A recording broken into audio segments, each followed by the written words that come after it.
le meurtre de Charlie Kirk. Que s'est-il exactement passé et pourquoi? Les théories du complot en ligne vont de rumeurs selon lesquelles Israël serait derrière tout ça. C'est insensé. Certaines théories disent même que le président Donald Trump aurait tout organisé. C'est un moment sombre pour l'Amérique. Nous analysons les théories du complot concernant la mort de Charlie Kirk. Quelles théories tiennent la route et lesquelles n'ont aucun sens? Voici Scandale présenté par Law & Crime. Je suis Chiara Gillespie.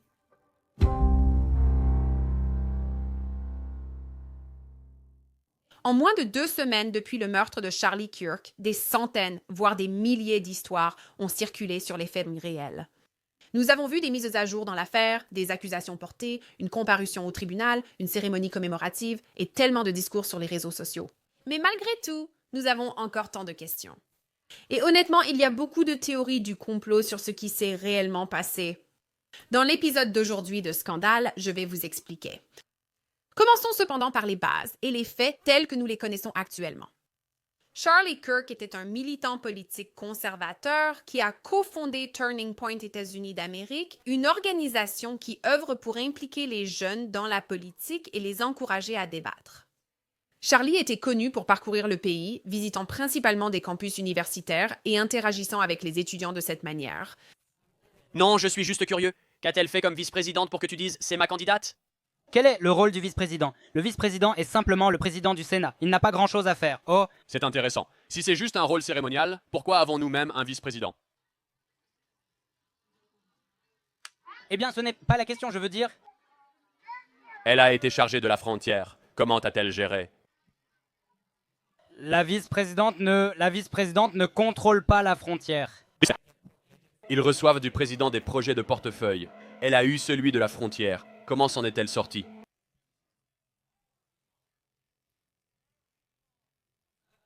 Encore une fois, elle ne prend aucune décision individuelle. Je ne pense pas qu'elle prenne une décision descendante concernant le... La frontière. Elle a annulé 50 décrets de Trump. Pensez-vous que Kamala Harris a bien géré la frontière? Non. D'accord, j'apprécie votre honnêteté. Et cela nous amène au 10 septembre lorsque Charlie faisait justement cela, se rendant sur un autre campus universitaire pour une conférence. Cette fois, c'était à l'Université de la Vallée de l'Utah. Waouh, regarde ça. Magnifique. Regarde.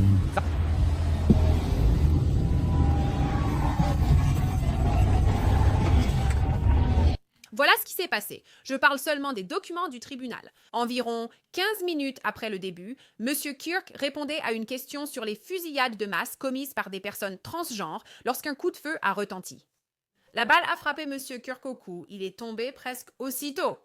La trajectoire de la balle est passée très près de plusieurs autres personnes à côté de M. Kirk, y compris la personne qui posait la question et qui se tenait juste en face de M. Kirk.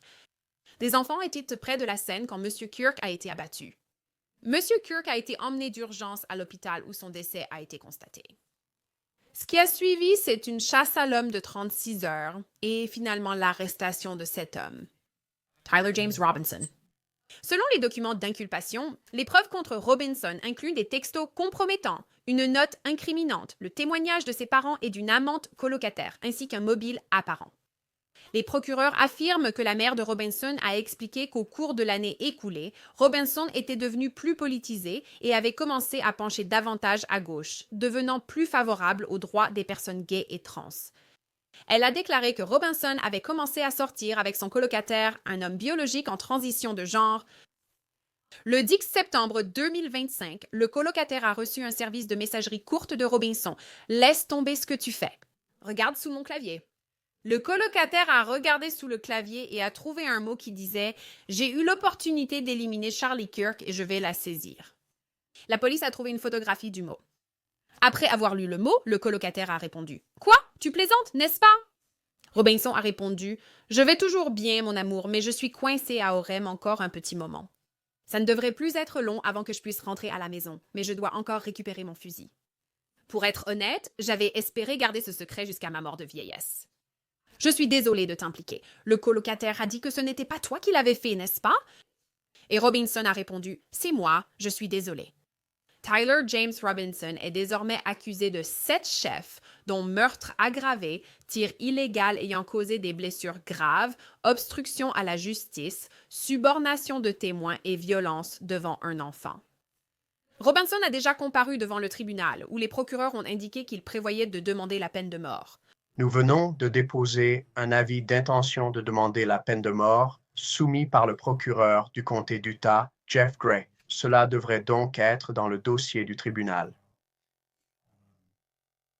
Enfin, j'indiquerai simplement au tribunal et à ce stade à M. Robinson que nous sommes prêts à rassembler tous les éléments de l'enquête dans cette affaire et à les transmettre à la défense dès que possible. Tout cela pourrait déjà constituer un épisode de scandale, donc nous allons le laisser de côté pour l'instant. Mais les procureurs, lors de la première audience, ont également mentionné la veuve de Charlie, Erika Kirk. Nous avons déposé une ordonnance de protection préliminaire au nom d'Erika Kirk. Nous demandons à la Cour de l'examiner. Cela devrait être dans votre file d'attente, votre honneur, et de le signer. Merci. J'ai examiné l'ordonnance de protection préliminaire et je vais accorder cette ordonnance de protection préliminaire en faveur d'Erika Kirk.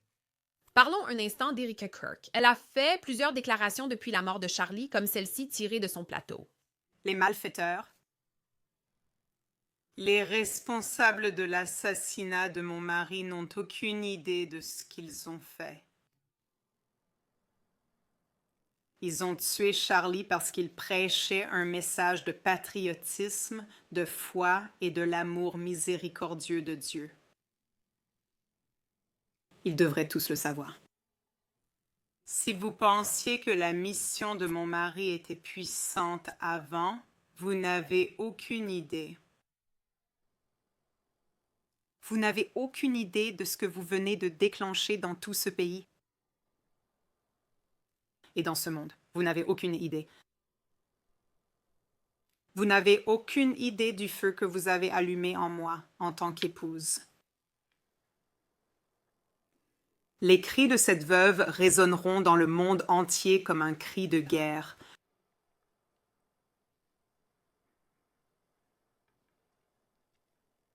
À tous ceux qui m'écoutent ce soir en Amérique, le mouvement fondé par mon mari ne mourra pas. Pendant la cérémonie commémorative de Charlie ce week-end, Erika Kirk a dit pardonner à Tyler Robinson. Mon mari, Charlie, il voulait sauver de jeunes hommes, tout comme celui qui a mis fin à ses jours.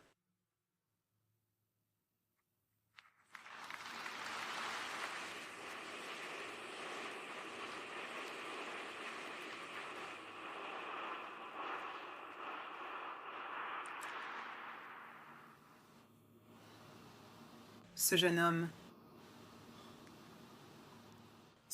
homme, sur la croix, notre Sauveur a dit : « Père, pardonne-leur, car ils ne savent pas ce qu'ils font. » Cet homme, ce jeune homme, je lui pardonne.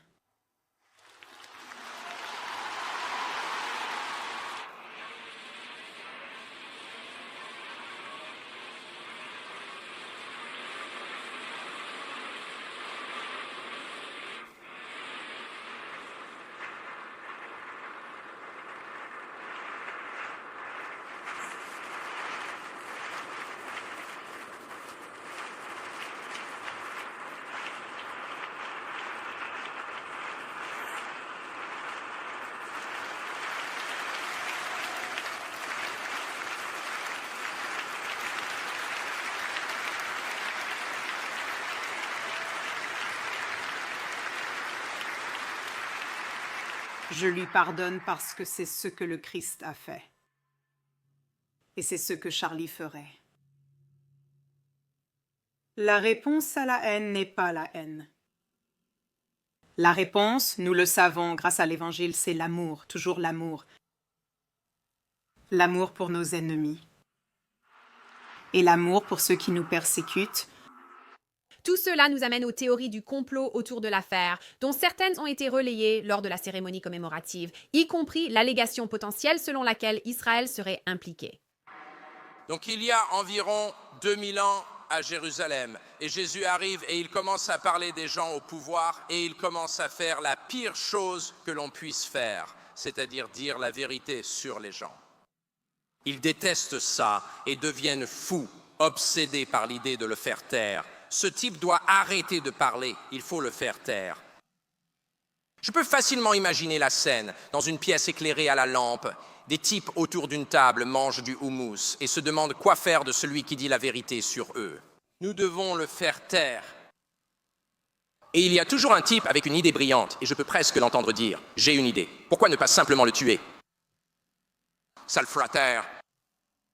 Ça réglera le problème.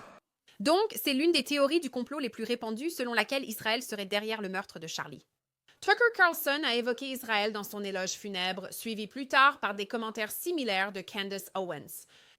Mais le premier ministre israélien, Benjamin Netanyahou, a réagi. Voici ce qu'il dit. Quelqu'un a fabriqué un énorme mensonge monstrueux, selon lequel Israël aurait quelque chose à voir avec le meurtre horrible de Charlie Kirk. C'est insensé. C'est faux. C'est scandaleux. Charlie Kirk était un géant, un talent unique en un siècle qui a défendu la liberté, défendu l'Amérique, défendu notre civilisation judéo-chrétienne commune. Charlie aimait Israël. Il aimait le peuple juif. Il me l'a dit dans une lettre qu'il m'a envoyée il y a seulement quelques mois.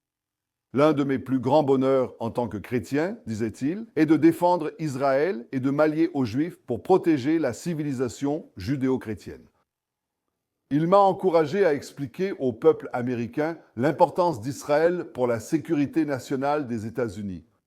Il m'a dit « La Terre sainte compte tant pour moi. Ça me fait mal de voir le soutien à Israël diminuer. » Si Charlie n'était pas d'accord avec une de mes politiques ou décisions, cela ne me dérangeait pas, je l'accueillais volontiers.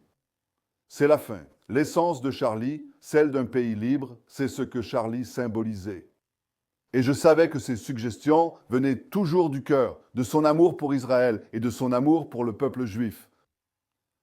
Quelques semaines avant sa mort, j'ai parlé à Charlie. Je l'ai réinvité en Israël.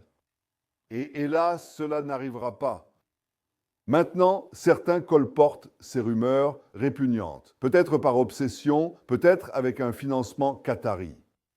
Ce que je sais, c'est ceci. Charlie Kirk était un grand homme, et un grand homme mérite l'honneur, pas des mensonges. Repose en paix, Charlie Kirk. Que ta mémoire soit une bénédiction. Parmi d'autres pays, certaines théories du complot accusent la Chine, la Russie ou l'Iran d'être à l'origine de nombreuses campagnes de désinformation. Alors, décomposons ces théories par pays, en commençant par la Russie.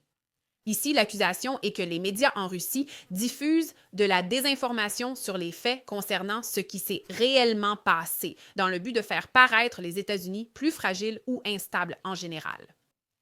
En Chine, les médias se focalisent sur la désinformation et les troubles présumés aux États-Unis en amplifiant la division entre extrême droite et extrême gauche. Les accusations contre l'Iran ressemblent à tout cela, certains suggérant même qu'Israël tirait les ficelles, ce qui aurait conduit à la mort de Charlie Kirk. Encore une fois, nous avons diffusé la réponse du Premier ministre israélien aux allégations l'accusant, lui ou son pays, du meurtre. D'autres théories du complot suggèrent que le président Donald Trump serait en réalité derrière tout cela. Et je tiens à rappeler encore une fois qu'il s'agit de théories du complot affirmant que Trump aurait orchestré le meurtre de Charlie dans le but de détourner l'attention du scandale Jeffrey Epstein. Le président Trump s'est montré très franc au sujet du meurtre, donnant plusieurs allocutions, dont celle-ci. À mes chers compatriotes américains, je suis rempli de chagrin et de colère face à l'horrible assassinat de Charlie Kirk sur un campus universitaire dans l'Utah. Charlie a inspiré des millions de personnes et ce soir, tous ceux qui le connaissaient et l'aimaient sont unis dans la stupeur et l'horreur. Charlie était un patriote qui a consacré sa vie à la cause du débat ouvert et au pays qu'il aimait tant, les États-Unis d'Amérique. Il s'est battu pour la liberté, la démocratie, la justice et le peuple américain. Il est martyr de la vérité et de la liberté. et il n'y a jamais eu quelqu'un d'aussi respecté par la jeunesse. Il est grand temps que tous les Américains et les médias affrontent le fait que la violence et le meurtre sont la conséquence tragique de la diabolisation, jour après jour, année après année, de ceux avec qui l'on est en désaccord, de la manière la plus haineuse et méprisable qui soit. Pendant des années, ceux de l'extrême gauche ont comparé de formidables Américains comme Charlie à des nazis et aux pires meurtriers de masse et criminels du monde. Ce genre de rhétorique est directement responsable du terrorisme que nous voyons aujourd'hui dans notre pays. Le président Trump s'est aussi exprimé à la cérémonie commémorative de Charlie ce week-end, évoquant à nouveau les prétendus radicaux. Il y a moins de 2 semaines, notre pays a été privé de l'une des lumières les plus brillantes de notre époque, un géant de sa génération et avant tout un mari, un père, un fils, un chrétien et un patriote dévoué. Charles James Kirk a été odieusement assassiné par un monstre radicalisé et sans cœur pour avoir dit la vérité qui était dans son cœur. Il a été violemment tué parce qu'il s'est exprimé pour la liberté et la justice, pour Dieu et pour la patrie. Je les appelle l'extrême gauche radicale, parfois même les fous de l'extrême gauche. Mais Charlie ne l'a pas dit, il a appelé ça la gauche. Il avait sûrement raison, mais je n'y peux rien. Cela conduit à une autre théorie du complot affirmant que Tyler Robinson, le tireur présumé, aurait été manipulé par une cellule terroriste trans. Maintenant, cette théorie est appuyée par les gravures trouvées sur l'une des balles découvertes par les enquêteurs. L'une d'elles dit « Si tu lis ceci, tu es gay, mort de rire ». Maintenant, cette théorie est légèrement entretenue par la relation de Robinson avec son colocataire. Et cela mène à une autre théorie du complot, que les messages textes publiés par les procureurs sont des faux. J'ai déjà lu quelques-uns de ces messages, mais ce sont des textos entre Robinson et son colocataire, où il semble avouer le meurtre. Le colocataire demande « Pourquoi ?» Robinson demande « Pourquoi ?» Le colocataire répond « Oui ». Robinson dit « J'en avais assez de sa haine. Il y a des haines avec lesquelles on ne peut pas négocier. Si j'arrive à attraper mon fusil sans être vu, je n'aurai laissé aucune preuve. Je vais essayer de le récupérer à nouveau. J'espère qu'ils sont partis. Je n'ai rien vu qui indique qu'ils l'ont trouvé. » Une autre théorie que Tyler Robinson n'agissait pas seul. Les procureurs affirment qu'il a agi seul, mais certains partagent des vidéos comme celle-ci. Tu vois, combien de tireurs de masse ont sévi en Amérique ces 10 dernières années, avec ou sans la violence des gangs? dans cette vidéo, la personne porte une casquette de baseball et la tire comme pour saluer quelqu'un. Et certaines personnes pensent que c'était un signal envoyé au tireur, lui donnant le feu vert pour appuyer sur la gâchette. Inutile de dire qu'il existe de nombreuses théories sur ce qui s'est réellement passé, et je veux creuser encore plus profondément. Discutons-en avec notre invité, Tom Verny, ancien détective du New York Police Department. Tom, merci d'être avec nous aujourd'hui, et je voudrais commencer par la question principale. Beaucoup de gens se demandent, est-ce que l'accusé ici pourrait travailler avec quelqu'un d'autre? Et les enquêteurs disent, non, c'était juste lui. C'était un cas isolé. Comment peuvent-ils être certains que c'était uniquement lui? Oui, merci de m'avoir invité. Alors, voyez-vous, l'une des premières choses que nous, en tant qu'enquêteurs, voulons toujours vérifier, c'est que, vous savez, l'auteur agit seul ou s'il agit de concert avec quelqu'un d'autre ou potentiellement un groupe, n'est-ce pas? On veut surtout écarter toute forme de terrorisme, donc c'est l'une des premières choses. On va donc ratisser large pour s'assurer que les faits et les preuves nous orientent bien vers une seule personne spécifique, plutôt que 5, 10 ou une centaine de personnes différentes que nous pourrions rechercher. Parce que ça crée un problème plus important, non? Dans le cas où il s'agit d'un groupe de personnes, ils pourraient être dispersés partout. Ils ne sont peut-être même pas dans le même État. Ça pourrait être partout aux États-Unis ou peut-être même à l'étranger. Donc, la plus grande inquiétude, c'est toujours que cet acte n'ait pas été commis par une personne ou un groupe de personnes, ce qui nous obligerait maintenant à chercher aux 4 coins du monde pour retrouver chacun d'entre eux. Donc, à ce jour, d'après ce que je sais, les faits et les preuves indiquent qu'il s'agit de cette personne en particulier. l'une des choses que les théoriciens du complot ou même simplement des gens en ligne soulignent, c'est qu'il existe une vidéo spécifique de ce rassemblement sur le campus de l'Utah et on y voit cet homme qui porte une casquette de baseball et qui, d'une certaine manière, ajuste sa casquette comme si c'était le signal de départ. Comme si, d'accord, c'est le moment d'appuyer sur la gâchette. Qu'est-ce que tu penses de cette vidéo? Oui. Si tu regardes la vidéo de cet horrible événement, la fusillade était vraiment difficile à voir. Et j'ai vu beaucoup de choses horribles dans ma vie, mais tu sais, pour des milliers de personnes qui étaient là en direct à regarder cet événement, être témoin de ça, c'était juste, tu sais, incroyable. En regardant sous tous les angles, que ce soit avec des vidéos de surveillance ou de téléphones portables prises ce jour-là, tu verras probablement beaucoup de choses.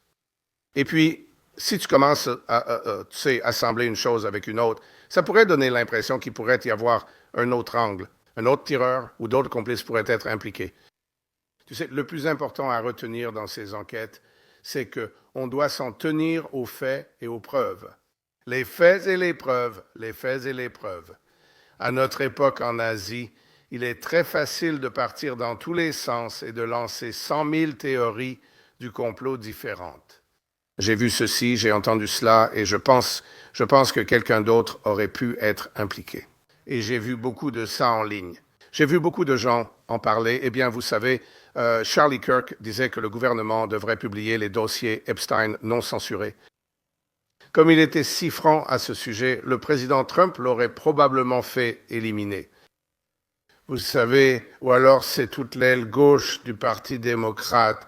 C'est un complot pour éliminer toute personne qui s'oppose à leurs idéaux ou à leur façon de penser que les choses devraient être faites au gouvernement par les conservateurs et tout le reste. Encore une fois, on pourrait devenir fou et inventer 1000 théories sur qui a fait cela et pourquoi. À ce jour, ce que nous savons, encore une fois, sur la base des faits et des preuves, c'est que nous avons cet individu dérangé. Quelles sont ses convictions politiques, avec qui il a grandi et par qui il a été socialisé. Tout cela fait partie, ce sont des éléments de l'enquête elle-même, mais au final, mettons la faute là où elle doit être, c'est-à-dire sur quelqu'un qui était dérangé, qui possédait des armes et qui a causé de grands dégâts avec cette arme. Tu as soulevé tellement de bons points dans cette réponse. Et je veux vraiment souligner le fait que c'est traumatisant pour le public américain de devoir traverser cela et lire que quelqu'un a été tué, que quelqu'un a été blessé par balle, mais aussi pour les personnes qui étaient présentes. Une accusation porte sur la tenue d'un tel événement devant des enfants. Imaginez non seulement les enfants de Charlie Kirk, mais aussi ceux présents. Ce sont de jeunes enfants sur un campus universitaire témoins d'un événement aussi horrible. Il faut d'abord le souligner.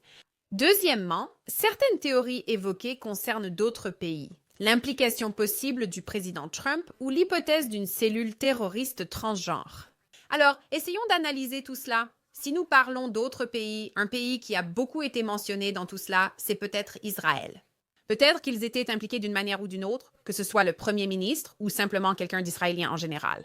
Encore une fois, le premier ministre israélien s'est exprimé et a dit « J'étais ami avec Charlie Kirk, c'est une tragédie ». Nous, Israël, ne sommes pas concernés. Que pensez-vous des allégations selon lesquelles quelqu'un en Israël aurait pu manipuler la situation? Oui, je pense. D'après ce que j'ai vu en ligne, il y a des gens qui, chacun a sa propre sorte de analyse de ce qui s'est passé là-bas, non? En fonction de leur propre tendance politique, de leurs croyances et tout ça. Donc il y aura des gens à droite qui diront « Eh bien, c'est une cellule terroriste trans ». Je n'ai jamais entendu parler d'une cellule terroriste transgenre. Je n'en avais jamais entendu parler non plus. Oui, donc ce serait quelque chose de nouveau. Vous savez, écoutez, la communauté transgenre, que vous compreniez ou non tout le concept d'identité de genre, c'est une communauté qui a été rejetée de toutes les façons possibles, n'est-ce pas? Et vous savez, franchement, je ne comprends pas tout à fait. Vous voyez, je n'ai pas vécu l'expérience transgenre, donc je ne peux pas en parler. Cependant, ces personnes sont des êtres humains. Et vous savez, le fait que quelqu'un ne comprenne pas que d'autres s'identifient différemment de vous, en fonction des parties ou accessoires qu'ils ont, vous savez, c'est normal de ne pas comprendre, mais traiter quelqu'un différemment à cause de la façon dont il s'identifie en termes de genre, ce n'est tout simplement pas ce que nous devrions faire en tant que société, n'est-ce pas? Cela dit, de l'autre côté de la médaille, quand vous avez des personnes qui qui s'identifient comme conservatrices ou d'extrême droite, elles ont une certaine croyance, qu'elles soient fondées ou enracinées directement dans leur religion ou basées sur la façon dont elles ont été élevées, à socialiser, à croire certaines choses sur la façon dont ce pays devrait être dirigé ou sur la façon dont le pays a été fondé. Et maintenant, nous ne vivons plus dans ce type de société et ainsi de suite. Oui, chacun a ses croyances, mais nous devons tous vivre ensemble. Nous ne pouvons être les États-Unis d'Amérique en étant si divisés. Et c'est ça le gros problème ici. On peut accepter de ne pas être d'accord. Mais encore une fois, en ce qui concerne cet incident, nous devons essayer de garder la tête froide et nous en tenir à ce que nous savons avec une certitude de 101%. Se lancer à parler de l'implication du gouvernement israélien ou des Russes ou du président Trump ou d'un groupe radical de personnes transgenres est impliquées. Je ne peux même pas aller là-bas. En tant qu'enquêteur, c'est presque contre ma nature d'aller là-bas. Je dois m'en tenir aux preuves physiques, médico-légales et balistiques, ainsi qu'aux preuves visuelles avec toutes les vidéos qui ont été collectées jusqu'à présent. Et c'est ce sur quoi je m'appuierai en tant qu'enquêteur. C'est aussi ce sur quoi il s'appuie dans l'Utah. Ce sont les preuves qui ont été recueillies jusqu'à présent. Et c'est comme ça qu'on construit un dossier pour déterminer qui était exactement responsable. Nous voulons savoir qui était responsable. Il faut vérifier qu'il ne reste pas de personnes dangereuses en liberté avec un agenda nécessitant notre vigilance. Et je me demande si cela ne complique pas la tâche des enquêteurs. Le fait que toi et moi venons de lancer quelques théories du complot ou idées qui circulent sur Internet à propos de ce qui aurait pu se passer dans de multiples directions. Est-ce que cela complique davantage la tâche des enquêteurs? Car c'est déjà une affaire très médiatisée. Beaucoup veulent justice et des réponses. Je sais que les enquêteurs feront preuve de diligence dans cette affaire. Ils vont vérifier, comme vous l'avez dit, s'il y a d'autres personnes impliquées que cet accusé et tout ce que vous avez mentionné. Donc j'ai confiance qu'ils vont tout examiner et s'assurer qu'ils couvrent tous les aspects. Et je me demande si ces informations qui arrivent à propos de ces théories du complot potentiel ne brouillent pas les pistes et ne rendent pas le travail des enquêteurs plus difficile. Oui, sans aucun doute. Je veux dire, le fait est que lorsqu'un événement comme celui-ci, lorsqu'un crime se produit, la police compte toujours et espère recevoir des informations utiles et positives du public, n'est-ce pas, en recueillant un maximum d'informations. Si quelqu'un a vu quelque chose, si quelqu'un a entendu quoi que ce soit en lien avec cet incident, nous voulons que le public réponde avec des informations aussi cruciales, opportunes, mais concises et précises que possible. De cette façon, nous pouvons intervenir et vérifier cette piste. Une enquête comme celle-ci, avec des milliers de personnes qui ont été témoins de cette malheureuse tragédie, c'est une sacrée enquête à avoir à gérer. Tu mentionnes aussi plusieurs agences, non? On dépasse donc les frontières locales, étatiques et fédérales.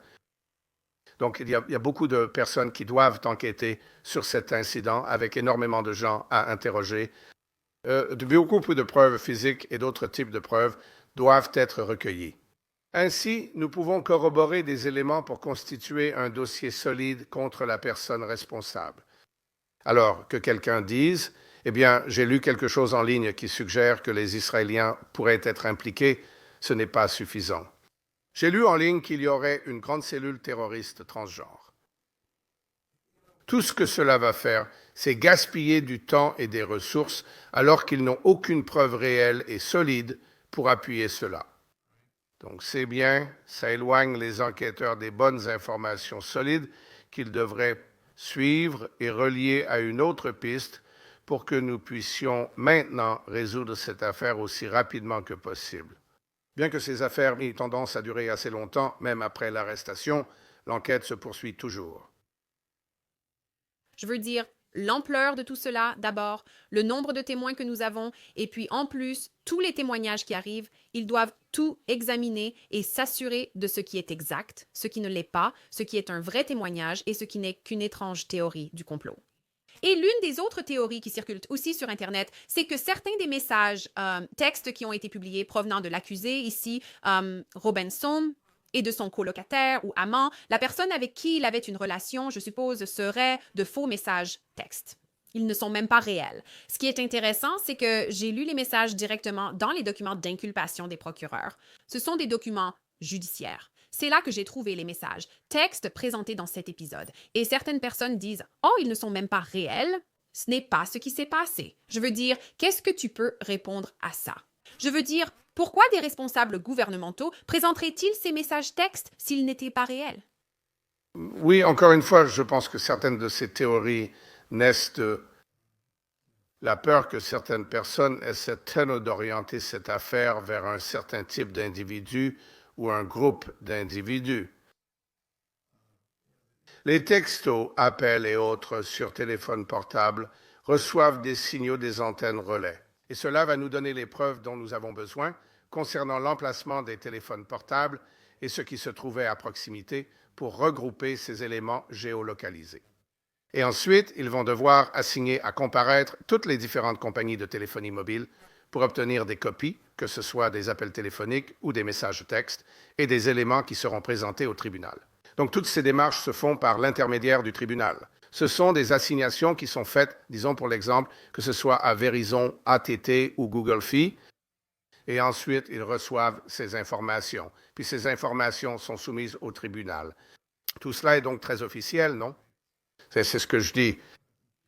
Si les gens essaient de s'en tenir aux faits et à la façon dont les choses sont faites lors d'une enquête policière officielle, malheureusement, il y a tellement d'émissions de télévision et de films qui pourraient vous faire croire qu'il s'agit d'une grande superconspiration d'une certaine sorte. Alors qu'au final, ce qui s'est passé, c'est qu'une personne très connue dans certains cercles donnait un discours très public et a été assassiné en plein jour par, à ce que l'on sache pour l'instant, un individu déséquilibré muni d'armes à feu et de munitions. C'est ce que nous savons.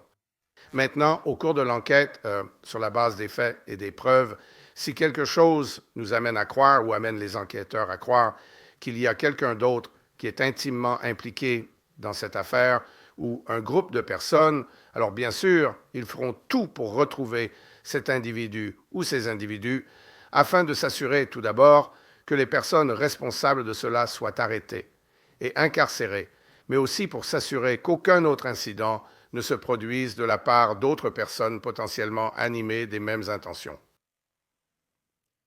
Tom, je pense que tu fais vraiment du bon travail en nous ramenant à ce que nous savons en ce moment, au moment de cet enregistrement. Voici les faits communiqués par les représentants du gouvernement. Nous y revenons souvent, mais l'épisode concerne les théories du complot. On doit discuter de celles prises au sérieux et de celles qui ne le sont pas. Mais je pense que tu fais du bon travail en nous rappelant comment les enquêteurs traitent tout cela. Et je suppose que cela m'amène à l'une de mes dernières questions, en quelque sorte, à propos d'un deepfake, pour ainsi dire. Certaines personnes, je veux dire, sur tous les recoins d'Internet, on peut trouver presque n'importe quoi. Ça ne s'est pas produit. C'est faux, peu importe. Qui sait ce que les gens disent en ligne? Mais certaines personnes se demandent si c'est un deepfake, si l'intelligence artificielle est impliquée. Je sais que tu as sûrement vu, comme moi, de nombreuses créations de l'intelligence artificielle très réalistes, même si ce n'était pas sur ce sujet. On a vu des choses folles où les gens peuvent imiter les voix. Il y a des gens qui m'ont envoyé ma propre voix, et j'étais là, je n'ai jamais prononcé ces mots. D'où ça vient? Et c'était de l'intelligence artificielle? Je me demande si cela complique aussi le travail des enquêteurs. Je sais que les meilleurs, comme le FBI, s'en occupent et analysent tout, mais l'intelligence artificielle avancée ne complique-t-elle pas les choses? Oui, c'est un peu effrayant. Et ça alimente justement ce comportement chez les gens, parce que si tu es comme moi, tu prends ton téléphone et tu commences à faire défiler juste pour voir rapidement les gros titres et peut-être un court extrait vidéo de quelque chose, n'est-ce pas? Donc, parce que je n'ai tout simplement pas le temps de m'asseoir et de vraiment tout analyser minutieusement pour réfléchir à savoir si c'est une intelligence artificielle, un deepfake ou quelque chose qui n'est pas correct ou pas réel.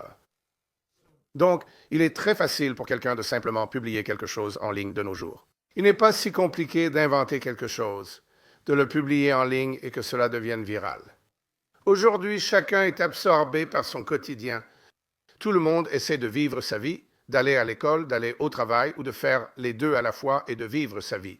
Vous n'avez donc pas le temps d'examiner de près certaines de ces choses diffusées. Donc, si vous regardez ça très rapidement, ça pourrait tout à fait sembler très réel, n'est-ce pas? Donc, ce que cela fait maintenant pour les enquêteurs, c'est que lorsqu'on leur présente des éléments d'information, des extraits ou autres, cela leur prend du temps pour devoir examiner tout cela et le passer à travers des programmes et des algorithmes afin de vérifier si c'est réellement correct, si c'est authentique ou si ça ne l'est pas, si c'est quelque chose qui a juste été assemblé rapidement. Et tout ce que cela fait, c'est simplement retarder le temps qu'il leur faut pour mener à bien cette enquête de manière rapide et concise, avec toutes les informations exactes dont ils ont besoin pour avancer. Monter un dossier. Donc, encore une fois, je conseillerais aux gens de prendre du recul, de respirer un coup, de réfléchir par eux-mêmes un instant, car ce que vous voyez dans certaines de ces vidéos, surtout si cela ne provient pas d'une source policière ou gouvernementale légitime, ce que vous voyez n'est peut-être pas forcément totalement exact, et surtout d'essayer de comprendre peut-être les points de vue de différentes personnes, de différents côtés qui abordent ce sujet. Au final, je n'étais pas un grand adepte de Charlie Kirk. Je le connaissais de nom. Je connaissais certains des sujets dont il parlait. Je n'étais pas forcément d'accord avec tout ce qu'il disait, mais je crois vraiment qu'il ne méritait absolument pas d'être assassiné. Ou même blessé d'ailleurs à cause de ce qu'il disait aux gens. C'est une voie que nous ne pouvons tout simplement pas emprunter dans notre société, dans une société libre. Et ce sont les allégations qui sont ici qu'il a été assassiné. Ce sont les accusations auxquelles Tyler Robinson fait maintenant face. Le meurtre est-il la charge la plus grave que nous ayons ici? Nous devons surtout nous appuyer sur ce que les procureurs pensent s'être passé. Ici, aux États-Unis, on est présumé innocent jusqu'à preuve du contraire. Il faudra voir son plaidoyer, mais ce sont les allégations sur lesquelles nous devons revenir. Et je pense, Tom, merci beaucoup d'être venu aujourd'hui et de nous rappeler les faits que nous connaissons, parce qu'il y a vraiment tellement de désinformation à propos de cette affaire, les théories du complot, les différentes pistes que l'on pourrait suivre. Merci d'être venu et d'avoir clarifié les choses. Oui, absolument. De nombreux éléments interviennent dans cette affaire, mais voici un aperçu de nos connaissances actuelles et des théories du complot sur la mort de Charlie Kirk. À ce jour, Tyler James Robinson n'a pas présenté de plaidoyer officiel. Il doit comparaître de nouveau devant le tribunal le 29 septembre et il pourrait présenter un plaidoyer à ce moment-là, mais nous devrons simplement attendre et voir. Voilà où le scandale actuel nous laisse. Pour toutes les dernières mises à jour sur cette affaire et tout ce qui concerne le True Crime, assurez-vous de vous abonner à notre chaîne.